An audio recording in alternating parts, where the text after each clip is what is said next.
The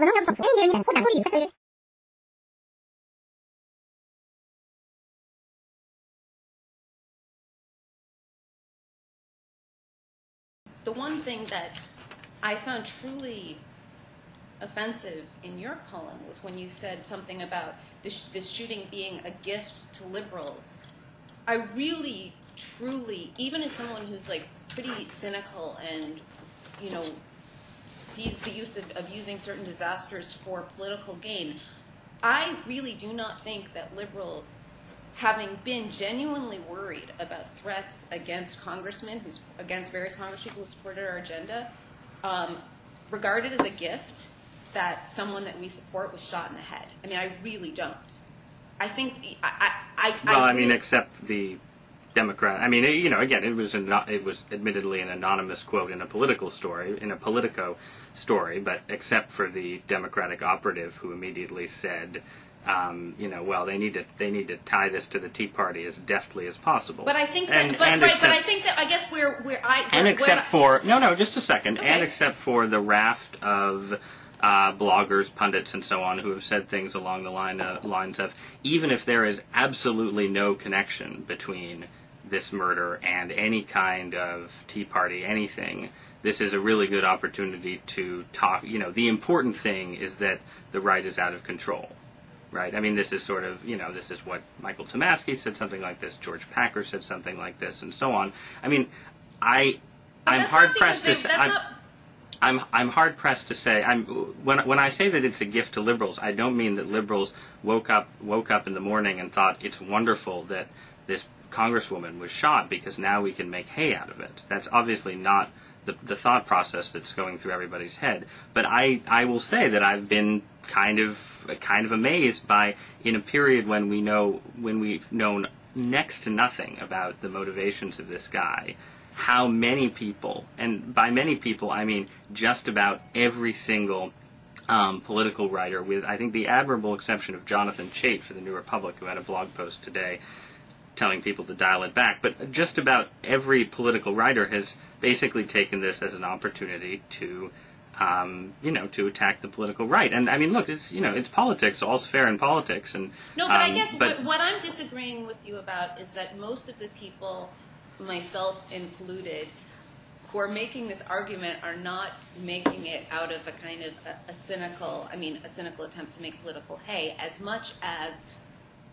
I am convinced that there is a genuine connection between the climate of right-wing hysteria, kind of violent militant rhetoric, widespread promotion of conspiracy theories, and violence against the federal government and elected officials. And I also disagree with you about there being virtually no evidence. I think that it's not a, I disagree with you about there being virtually no evidence of kind of Lautner having any political motivation, and clearly he was delusional.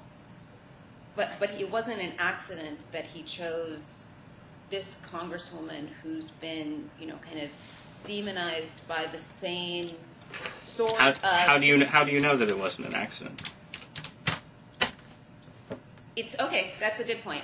I'll rephrase that. I mean, look, and again, I'm sorry to keep reiterating this, but it may not have been an accident. We may know more about him in 24 hours. What we know right now is that the only connection so far between him and Giffords is that in 2007, a friend remembers him going to one of her campaign events and asking one of his sort of opaque sort of grammar-based questions that he thought was very clever, and he thought her response was really, flippant, idiotic, or stupid. And this was in 2007, a period when, again, we're just going on fragments here, but his friends were saying things like, his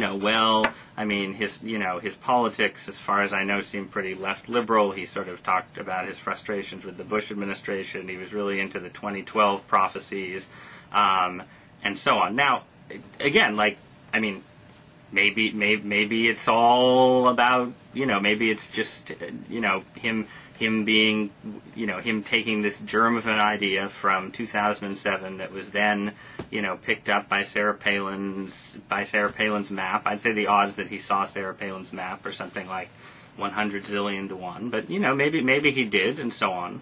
But I guess I don't think we have any evidence of that, and no. I think it's perfectly likely that I do not make a study of these psychological types for a living. I do, however, follow many of these cases of people shooting up places and so on, and they seem to operate from a wild array of motives. Some of them political, some of them quasi-political, some of them not at all political.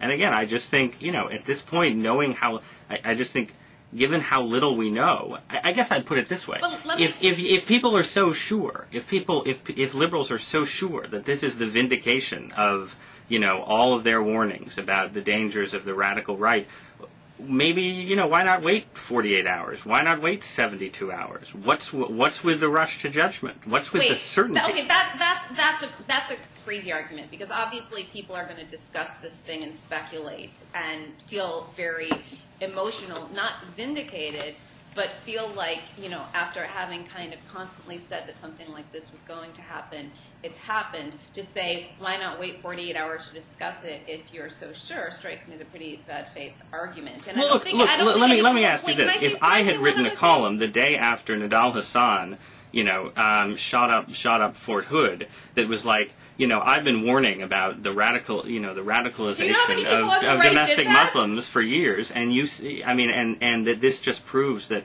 the crazy. I'm saying you didn't write that column, but about 100 other people on the right did.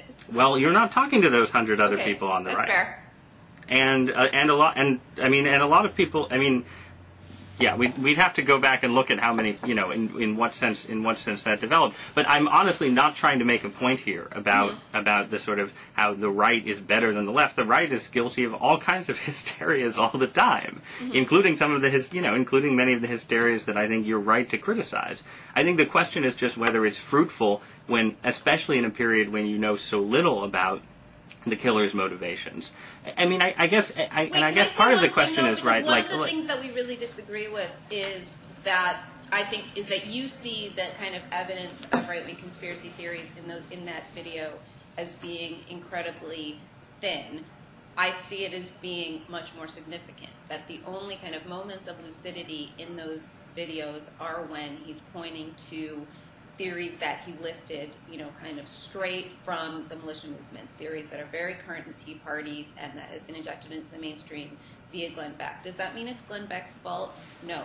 But I do think that here you had this kind of very unstable, marginal, possibly schizophrenic character. These are exactly the kind of characters that are prone to taking little bits of conspiracy narratives and weaving their own elaborate fantasy worlds out of them